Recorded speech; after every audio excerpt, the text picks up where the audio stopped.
Today, I'm attempting to recreate a classic Indian lamb curry, the Rogan Josh. It's one of those dishes you see in almost every Indian restaurant alongside butter chicken and tandoori, and I've always loved the deep, rich flavours. So I thought this would be a perfect place to start my journey into Indian-inspired cooking at home.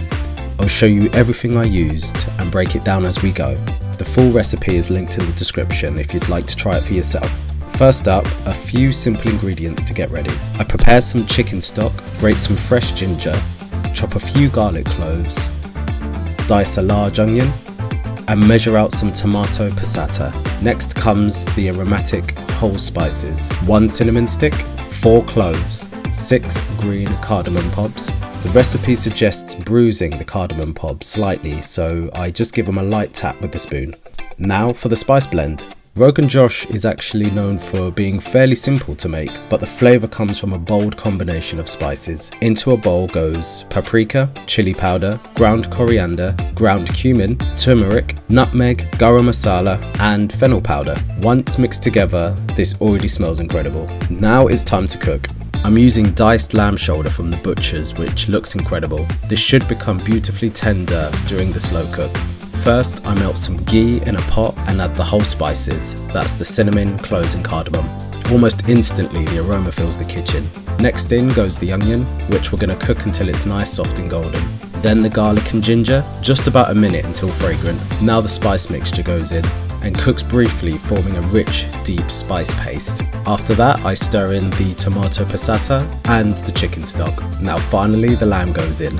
This now gently simmers for about 2 hours, with the occasional stir until the lamb comes incredibly tender. During the wait, I took a short break and spent some time with our ragdoll cat, Ponyo, whose energy definitely made the 2-hour wait feel a bit shorter. About 15 minutes before serving, I stir in some Greek yogurt. This adds a subtle creaminess and softens the spices slightly. With the lid off, I let this simmer just a little longer, and then it's finally ready. I start with a base of jasmine rice, then spoon the Rogan Josh all over the top. A little fresh coriander is all it really needs.